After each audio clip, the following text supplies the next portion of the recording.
Hey everyone, what is up? This is Ete with another episode of The Company Next Door, the show where I get a chance to sit down with local entrepreneurs in the Heber Valley and some in Park City and Utah County and talk a little bit about the why behind their company, why they exist, why they're here. And so today I've got a guest with me. His name is Jeff Kohler, and Jeff and I met a few years back. So many of you know I have a company locally. And so we hired Jeff. I think that's how we met, and he'll correct me if I'm wrong, but we hired him to do a video. He came into our place, and I really liked the quality, and I liked the result quite a bit. But what I really liked was, as a business owner, I don't know how to make a video. It's not my forte. I'm a musician, but when it comes to video, that's not my thing. And so one thing that really helped me was Jeff came in with his team, and they were able to walk me through it and kind of make the process simplified for me as a company, which was great because I didn't want to spend time writing scripts and all that. And so anyway, Jeff is here, and we're actually, as many of you know, we've got this coronavirus going around. So he's actually in his studio in Heber, and I'm in mine because we're staying on lockdown. So Jeff's always thinking and innovative, and so that's why I was excited to have him on the show. Jeff, how are you doing out there, man? Good, nice and healthy. How about you? Yeah, we're about to go into lockdown, so it's a good time to do podcasts and do some more shows. Yeah. And the technology is wild. I mean, we can just keep things moving, so it's awesome. And I'm kind of used to this. This is how I meet with most of my clients across the nation anyway. So this is kind of how I typically work. Oh, okay. Well, then this is nothing new for you then. Awesome. So Jeff, kind of back us up. I'm going to back up a little bit. Tell me a little bit about. I know you're here. You're married. You have a few kids. What do you have? 3 kids? 5. Okay, so I was way wrong on that one. Sorry, the other It's 2. okay. Yeah, and It's hard to keep track of them. You ever listen to that comedian Jim Gaffigan? Yep. I think he has 5 kids. He's always making fun of himself. But anyway, so tell me a little bit about why you're in Heber Valley. Have you always been here? And tell me a little bit about your experience here and how it's impacted you on a business. Yeah, that's a great question. And I think it's actually an important one to ask people because it's probably an atypical reason why people are here in the Valley. And I don't know what answers you're getting from other people, but I would probably have a stronger business and I'd probably be making more money if I was actually living outside or trying to serve another market besides Heber Valley, Park City. And I still actually do a lot of work down in Utah County and Salt Lake area. But I'm actually originally from Midway. My great grandfather was one of the originals that came over and helped settle the area. In fact, the story goes that after the first winter, all the original settlers kind of pulled some money together and gave it to my grandfather and said, "Hey, you might want to go back to Switzerland because you're really struggling here." But we stuck it out. So my wife and I actually met here. Her family moved here, my family was here. I reluctantly came back here because of circumstances that I didn't really want to be here. And we met each other and we got married pretty quick. It was great. It was destiny, very, very much so. But since that, my wife is like, we're staying here, and that's kind of final. Being from here, I love it. It's beautiful. It's a great place. There's so many great things about Heber Valley, but honestly, growing up, I wanted to go elsewhere. And it was just kind of probably for other reasons we don't need to necessarily get into, but I'm enjoying being here. I love the people that are here. Why do I do business here? It's because I didn't really want to have a commute down to Salt Lake all the time. I didn't really want to set up an office there, even though I could. But I've had great circumstances and great people here in the Valley that have needed good video production. And so I've been trying to service them and take care of them that way. And I'm really lucky to have this studio here. It's originally built back in the early 1900s. It's a vintage studio. And so I'm here because I really want to help Heber Valley as they grow, kind of be the help to help them grow their businesses. Cool. And so you said a little bit earlier when you started talking that it may not be the easiest place to do business, or there, and I agree, but I'd love to hear why. What is the reason? What makes business and just surviving here in the Heber Valley? What are some of the difficulties? I'll tell you some of the challenges that I've had. I mean, I think every business is different, and so others may have different experiences. But when we came back to move here to the Valley, this is actually how we originally met. I started a mattress store. Yeah, Random or not. you're right. See, And this people are guy, like, he "What?" does everything. Let me just put that out there. I bought him. Yeah, Well, so I did. Me and my wife, we just moved and we wanted a new mattress, and I totally forgot. And we went and he had a little mattress shop downtown, and I still have that mattress today, and it's phenomenal. So Oh, Jeff does good. it all. Awesome. Well, it was interesting because I mean, I've had a lot of people ask, why did you start a mattress store? So just because of circumstances, my background, I used to work for ad agencies. So I was a marketing director. I would go out there and I would meet with clients, figure out what they needed, and then take it back to our team and get it accomplished. And so I did a ton of web work. I did a ton of different things. I learned a ton of different things at that time. But what wasn't going on was video. And so I had always had in my back pocket video production. I worked for a broadcasting studio when I was in college. I made wedding videos when I was in college as well.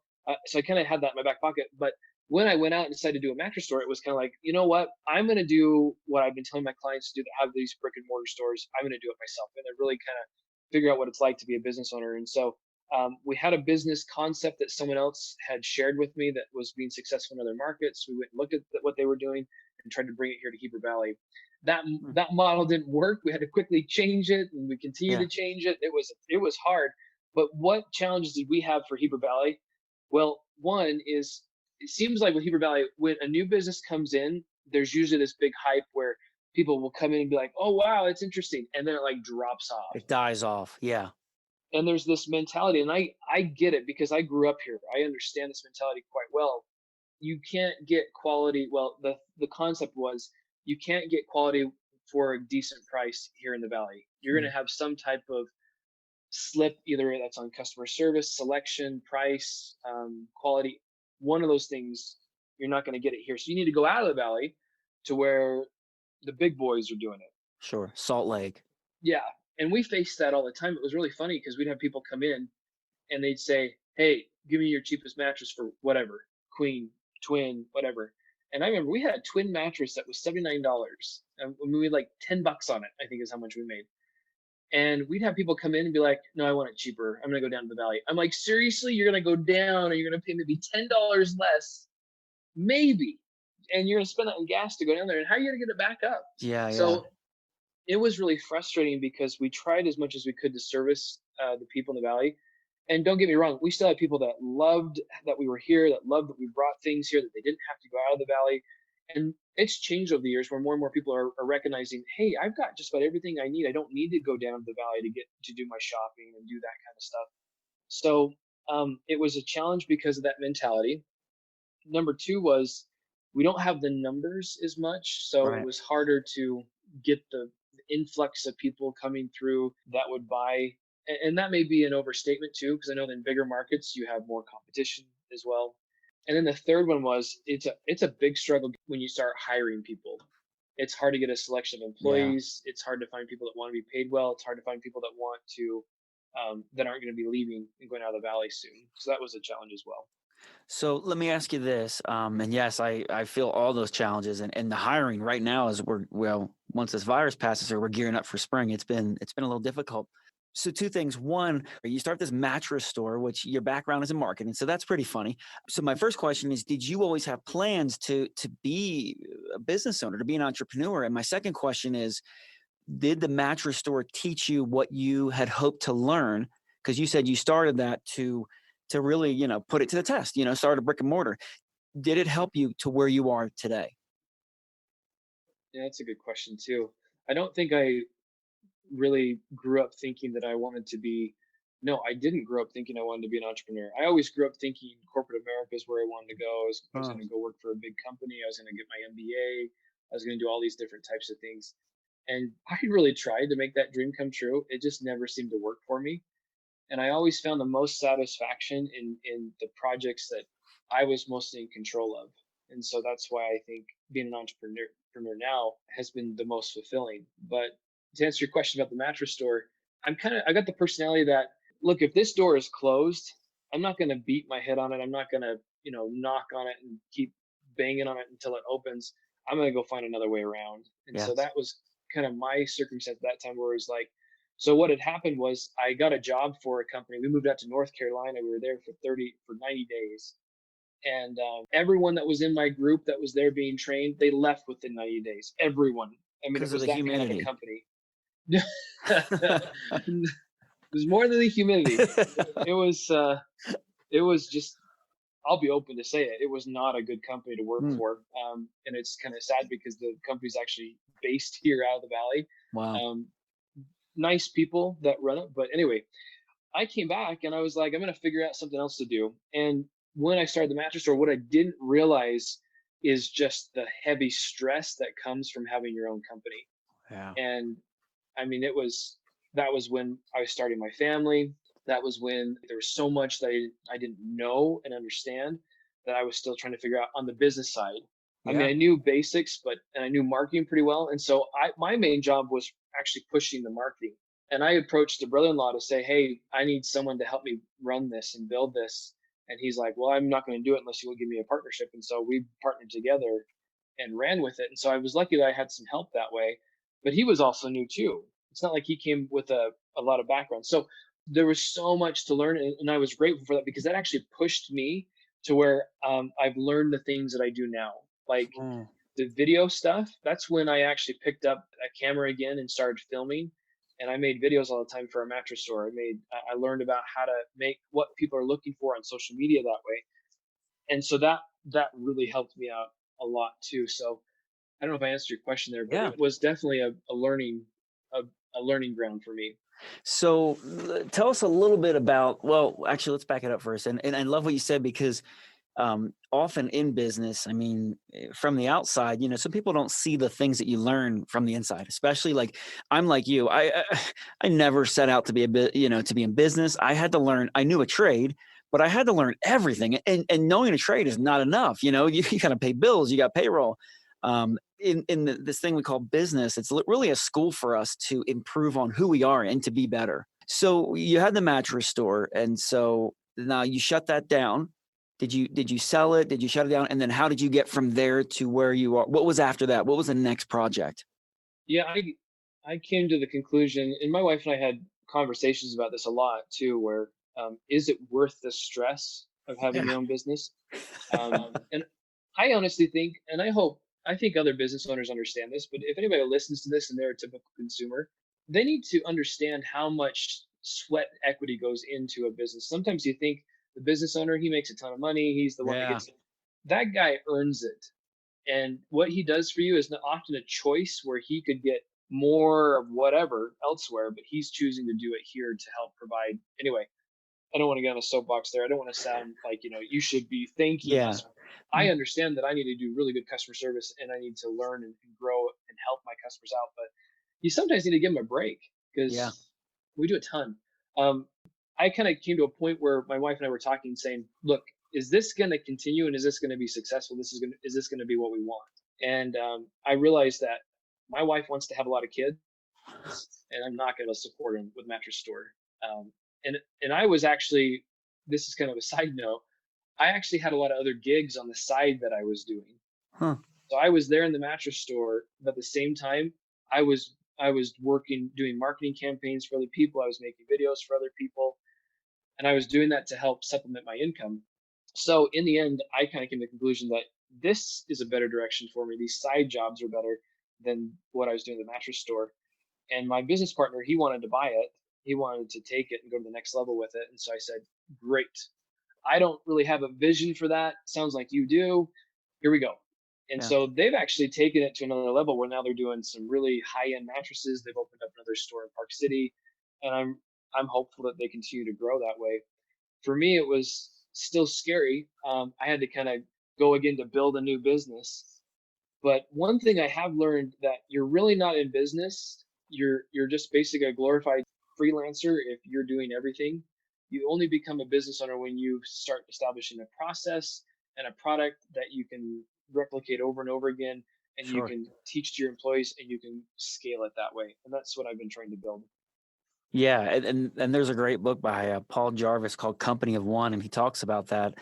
There's a big difference between a consultant or a contractor versus, a company is a living, breathing entity that it can run, like you said, on processes and systems, and you're not in every piece all day to day. So let me ask you this question. So you sell your business.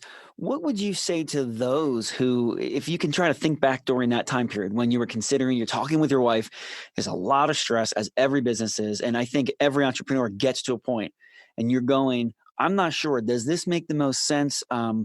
Maybe we should go over here. We have options. What would you say to someone in that position? What were the questions that you had to ask yourself that led to you saying, you know what? It's time. I'm going to sell this and I'm going to focus here. Cause that's a space that many people get to. And some they're afraid, they get stuck, or they get paralyzed right there.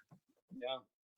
And I think you hit that crossroad multiple times through your business as it morphs and grows and changes. Yeah. Because I'm at a stage right now with my business with that of focusing which direction am I going to focus on because I can't do both. I think it's really important, and this is my personal opinion, but having really good communication with my wife was crucial. And I know this from personal experience too, where it's like, I mean, my wife's not really that interested in the business side of things. She has an opinion and she'll give it, and I'm really grateful for that. But she never was like, dive into details like, "Hey Jeff, what about this?" Or "Hey Jeff, what are you doing for this?" Or "Hey, Yeah. what's going on with the business with that?" She could care less. And so often there were times where it was really easy for me to just kind of shoulder the burdens and not talk about them and just try to push through them. But one of the things that we learned the most in our marriage is that we need to communicate. She needs to know Yeah. where we're at. She needs to know what kind of debt we're taking on. She needs to know what kind of things are happening that way. And she was always very supportive, but you'll do yourself a disservice if you're not communicating well with yourself and also with those that are around you. One gentleman gave me kind of some good advice too, where he said, pick yourself your own board of directors. And these guys are not paid or they're not officially board of directors, but they're people that you trust that you can go to and sit down and say, this is where I'm at with my business. Mm. What do you think? And get these different perspectives. And then the other thing, I I know this is hard because some people you don't have a choice, but I just wish going back, if I were to do it different, I would have taken more risks while I was younger and didn't have my family to support. Not that I didn't want my family. My family definitely has helped me focus so much Sure. better. But if you're out there, or you're a young entrepreneur, take your best idea that you think is best, jump in both feet, Yeah. sacrifice some certain things. Don't worry about the money. Don't worry about those things. Just worry about creating something great. Do that. And if you fail, great. Because that failure is only one more step to success. I wish I would have done that more. That is so awesome, and I hope everyone's hearing that message. I mean, you're the second person to say that to me this week, but I love the way that you've put it. You really don't have much to lose when you're a young single person. You know what I mean? It's like you can always rent a room from a friend for a couple $100, you can survive. And I love what you're saying. Just put your guts into it. Put everything on the line if you really believe in the idea, because as you said, family, it helps us at the stages that we're at now in life, but it's a lot more pressure when you've got to provide. It's a lot harder to take those risks and say, do I want to drag my wife through this? And I love that. And I love what you've said about bringing those in and having a little, what you call it, a board, with your spouse, with your mentors, friends, because ultimately I think we make way too many. A lot of entrepreneurs are just so excited about everything, and we just get up and run a million miles an hour. And I don't know if that's how it is for you, but for me, Yeah. if it wasn't for my wife, because I've definitely back in Jersey, I got us into some funny situations that weren't awesome because of my excitement for business. And my wife is the one that's got that gut, like, whoa, Ete, slow down. So I love that That's piece that you're awesome. saying. Okay, cool. So the store continues today. The mattress store is out there. It sounds like they've got another location in Park City. And so you've learned what you've learned. You sold out your shares, and now you've moved on full time into marketing. Yeah, specifically video marketing. So I went through a couple different stages. One, I just made videos, but I wasn't like a typical cinematographer. I wasn't these video guys that wanted to have this big production crew. I was a one-man band that came out there. I could understand people's messages and I could translate it into video really well. And so I kind of focused on that, but then I had people come to me and say, well, what do I do with my video after I get it done? And so we actually run marketing campaigns and social media for people as well. But kind of the three ways we're helping people now is one is we'll help you create your video, and we've got a good process for doing that. In fact, we can do it across the country. We can find local videographers that go and do the filming, but we take care of the scripting, the planning, the directing, and the editing. The other side is we've got a lot of clients that we're actually telling them to film with their smartphones. You're creating content, film with your smartphones. We'll coach you, we'll help you, we'll even help you script out some videos. You send us the footage and we'll edit it and put it together for you, make it look as good as we possibly can. And then the third is we've created this new automation tool where people can actually make a video instantly with their smartphone. So those are the 3 areas we're working on right now. Wow. And I know these are the automatic video builder and the smartphone. It sounds like that's a more recent project. I've been on your site. I've seen you even have a course, which is great. Out of those three, does one at this point, I know some of them are newer, but does one seem to be more, are you thinking one of these three streams will take off, or do you think has one already taken off, or is about the same, or how's the So breakdown? that's the challenge. I'm at Yeah. that point where there's three different directions. And if I'm going to do it well, I need to kind of either figure out how they work together or how which one is the most important thing that brings people in. So I've reached out to my mentors and my people, and I've had several people come to me and say, look, don't look for doing these onesie twosie small little projects here and there. You're not going to make any money doing that. Several have told us to take our process and work with ad agencies, and so ad agencies hire us to we then take care of the video production anywhere in the nation.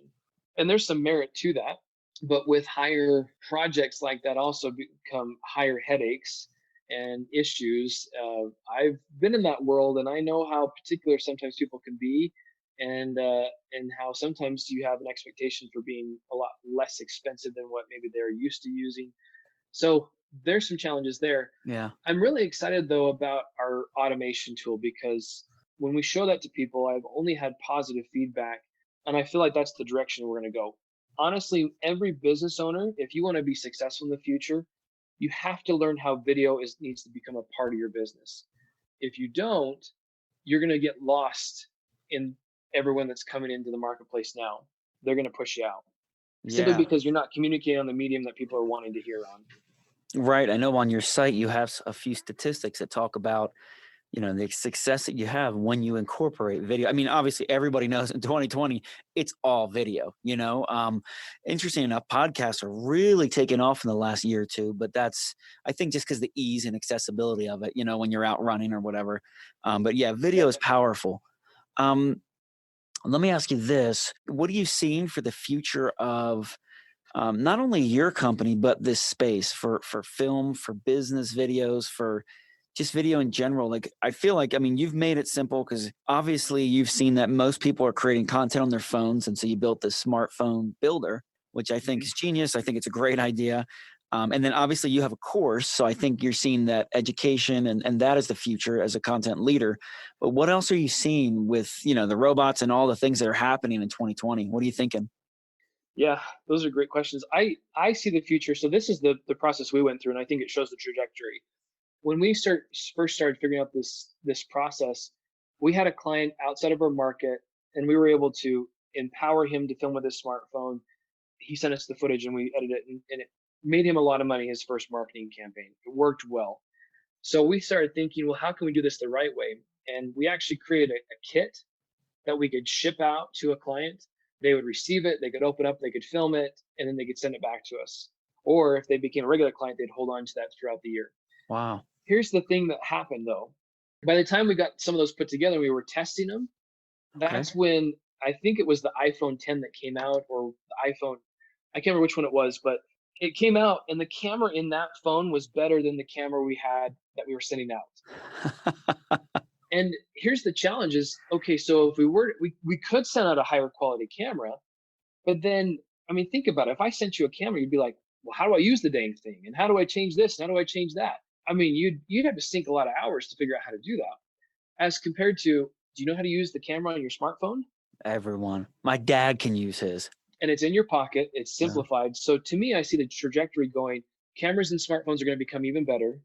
Accessories for smartphones are going to become even cooler and more fun to where, like I said before, as a business owner, if you don't incorporate video into your business, you're going to get left behind. So let me give you some examples. This is Yeah. why I tell every business to have these three videos as part of their business.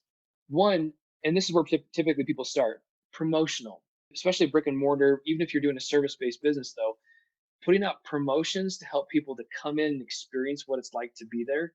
That's their first one. And that's usually what people are looking for because they want that influx of business. The second one is you want to have testimonials. I mean, we see how important Google reviews are, Yelp reviews are, those types of things. But still having a video testimonial, it's from the mouth of that person speaking it. And so it's more likely to be appreciated as true. So getting regular testimonials should be, again, a part of your business. And the third one is educational. Unless you're out there in the marketplace educating and saying, hey, I know what I'm talking about, we're pros at this, or hey, this is kind of how we do things differently, you're going to get lost. So again, coming back to, it's not really practical for someone, for a business, to have a videographer on staff all the time to create those, Right. nor to hire them on a regular basis, because the cost is just going to sink you. And that's why we're coming to the point where we're realizing, if you can be empowered to use your smartphone and you have a tool that makes it simple for you to turn it around, why wouldn't you use that? So that's kind of the automator. That's the genesis behind that. But we've also realized that sometimes the automator, it's a little bit too strict, and that's fine. It's meant to be strict because it's not a new tool for you to learn. It's actually really simple. If you can upload videos to a form, if you can fill out a form online, you can use this. Yeah. So that's where we found there are times where there's more loose that needs to be there. So you need to be able to film with your smartphone and have more flexibility, or maybe even you have a professional camera or you have a GoPro or whatever. Send us the footage and we'll do it. And then the other one is, there still will be a need, I think, sometime, to create a more polished video that's going to last you 3 to 5 years. More likely 2 to 3 years. They don't last really 5 years. So you want to invest in that. And so we have that process for making the production as inexpensive as possible, because instead of you having to go out and be like, oh, hey, you're a videographer, bring your camera over here and we'll film this, or going out to a production crew saying, oh, we're going to do a great job for you, we're going to bring in all these people and we're going to make it look fabulous, and all of a sudden you get the bill and you're like, oh my gosh, that was too fabulous. Yeah. Our process is really streamlined, where we can be like, this is what you need. You don't need more of that, and you don't need less. You need right here in this middle. Here you go. So I don't know if I answered your question. I kind of went through maybe more than what you're looking for. No, that's perfect. I think that's why I want to talk to you, because, so many people, I've noticed a shift too, as a musician, just in business, there's an element of automation and a balance, right? With the automations, we need to be giving the best customer service we ever could offer right now. But with that being said, I love that you are able to, you're looking ahead. You're saying, okay, the days of, big film teams hiring, they're coming for small companies. They're not happening anymore. So what can we come up with next? What can we innovate? What can we create to really make it work? And I love this idea. I was on the site, everything looked affordable, and I go, again, for me running a business, I can't stand any of that video stuff. I know we need it, but I can't stand making it because I'm not so the idea that I can use my phone, and with the knowledge I already have, and for an affordable price, I can have videos up and running.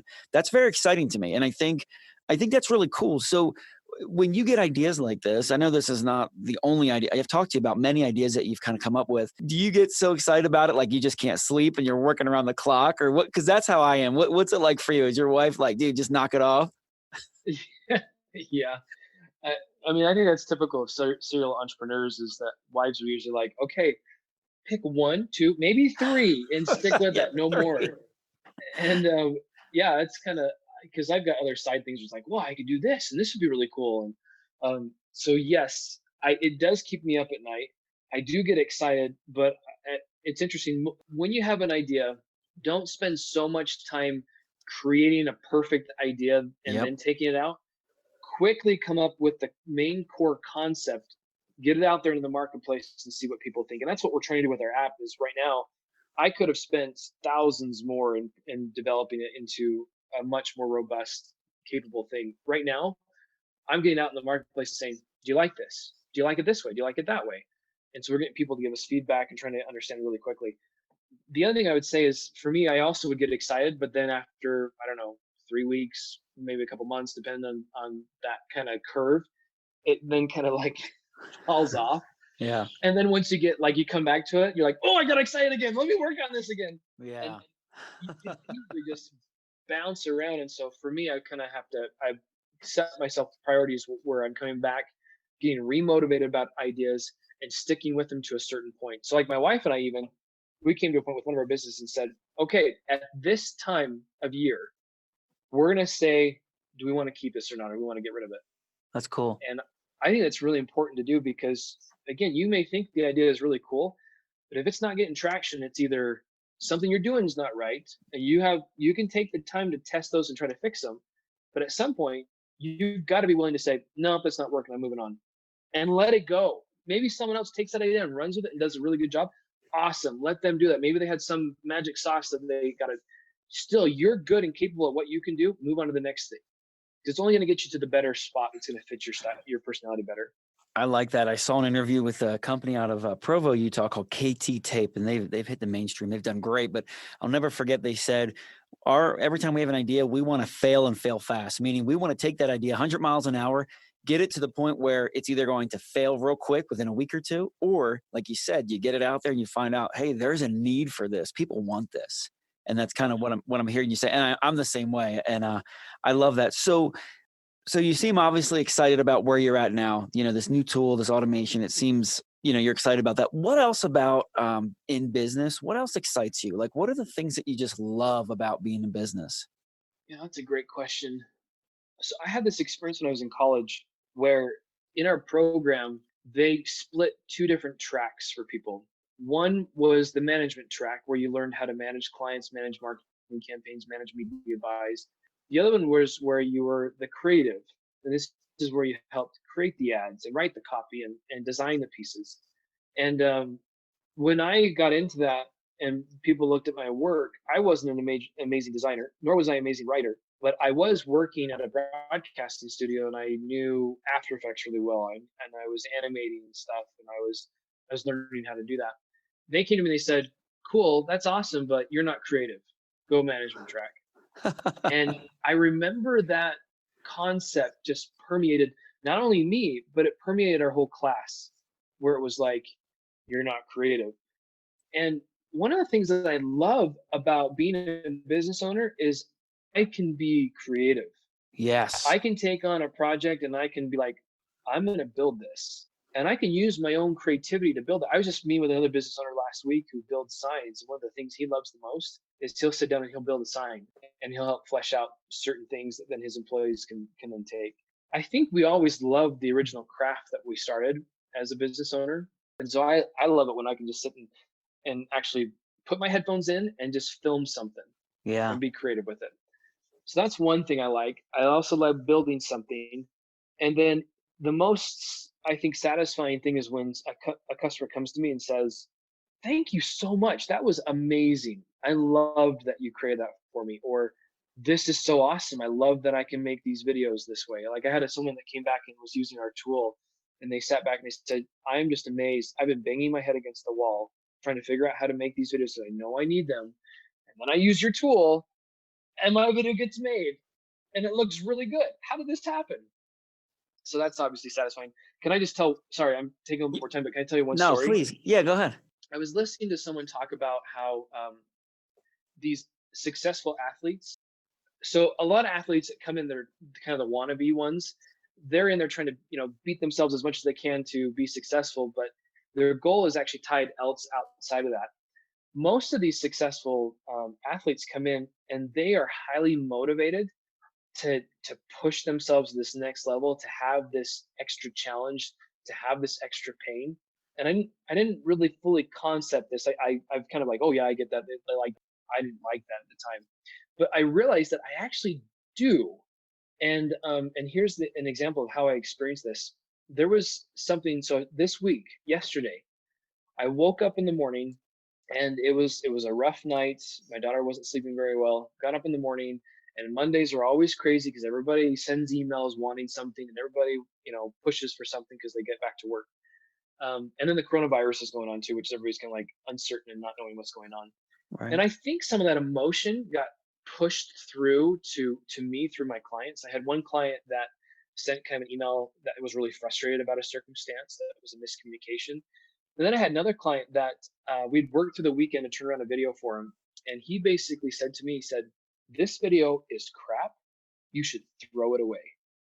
And I couldn't help but take a little bit of offense to that because I was heavily involved with it. And I was like, I don't need to work with you.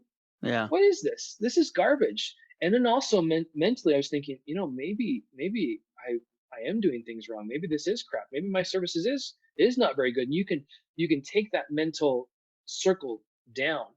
But I noticed that one of the things that I realized here is I was like, you know what?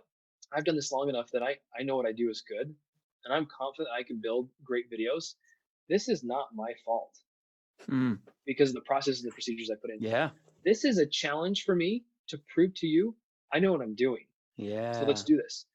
I sat down, I re-edited that thing and reanimated it in about 45 minutes and sent him a simple cut just to kind of show him, okay, here's a new direction. I sent it to him, sent me an email back, and he said, now that's what I'm talking about. And it was that moment where I think these professional athletes that want, they push themselves a little bit further because they crave that satisfaction. I felt that yesterday because someone was telling me, you're not good enough. That wasn't what no, I know better. I I can do this. My team can do this. I'll show you. Regardless if this guy was gonna, because he was actually looking like he was gonna stiff me and not Wow. pay for the project. And I was like, because I could have been, my typical personality is like, okay, if you didn't like it, that's fine. We'll take care of you. If you want to do something different, that's great. If you want to back out, go ahead and find someone else that can service you. And I was like, no, we can do this. I'll show you. So anyway, interesting. Yeah. It was a really good experience for me, and I've realized that that's also part of being an entrepreneur is realizing that you put in the time and effort.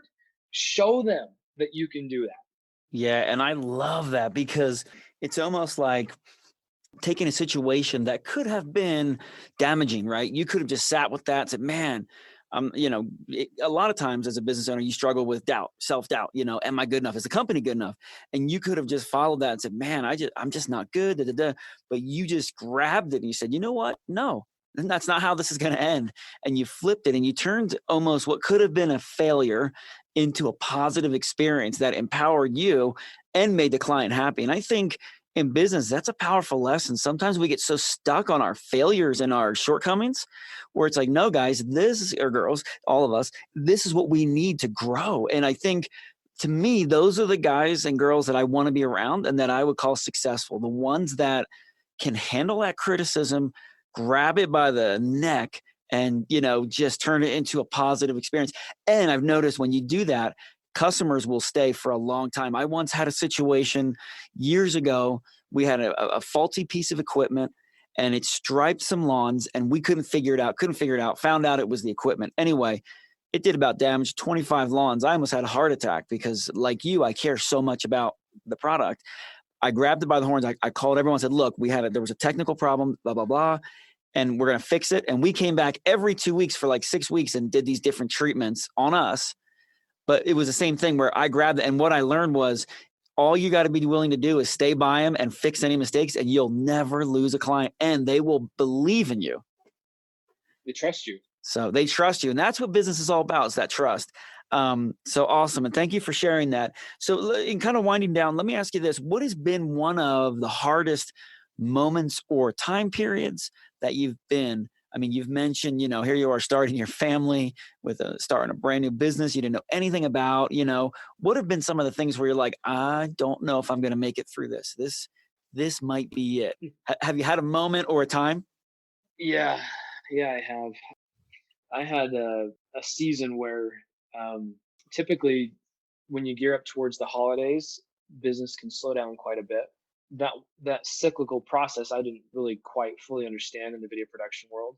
And I had one holiday season I was ill prepared. Um, I was excited. I was investing in my business, and I was taking on debt.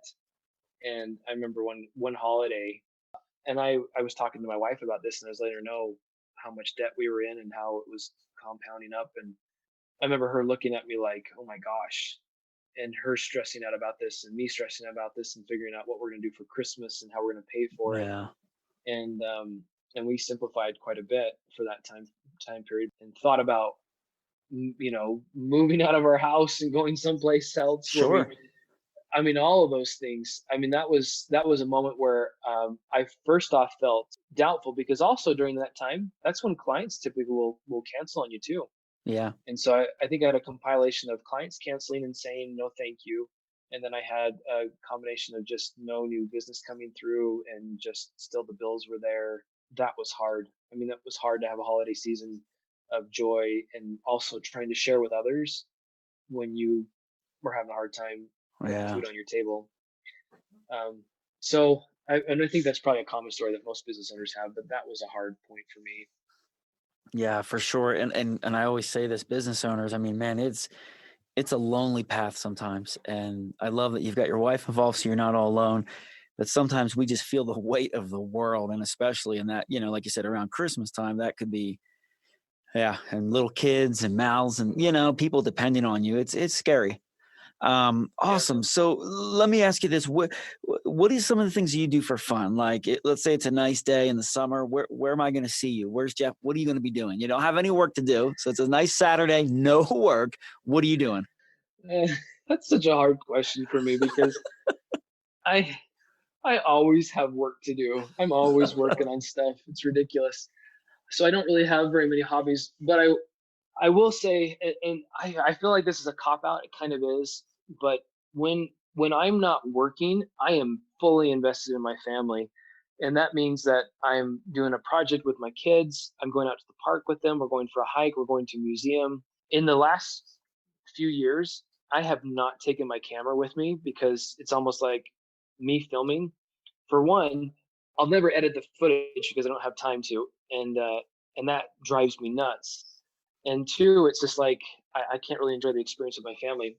But things have changed a little bit where, and I know this sounds weird, maybe it's not a good hobby, but I'm putting together videos of my kids and them growing up and what they're doing. And so I'm trying to take the time to work on that. And I've actually got some team members now that are helping me with it. So it sounds like a bad hobby. But on another side, my wife and I, we're trying to travel more too. Oh, And so I think getting out and going places and seeing things, that was a thing that I really enjoyed growing up. And so we're looking at buying an RV. nice. So we'll see. An RV big enough for all 5 kids and the wife? I know. That's the challenge. Well, and here's the thing too is we're big enough now that we can't really go to a hotel Yeah. because we have to Your take like two-room 2 rooms. family. Yeah. Yeah, we have to do Airbnbs now, which is great that we have that as an option. But an RV makes more sense now. Yeah. Oh, that's awesome. That's awesome.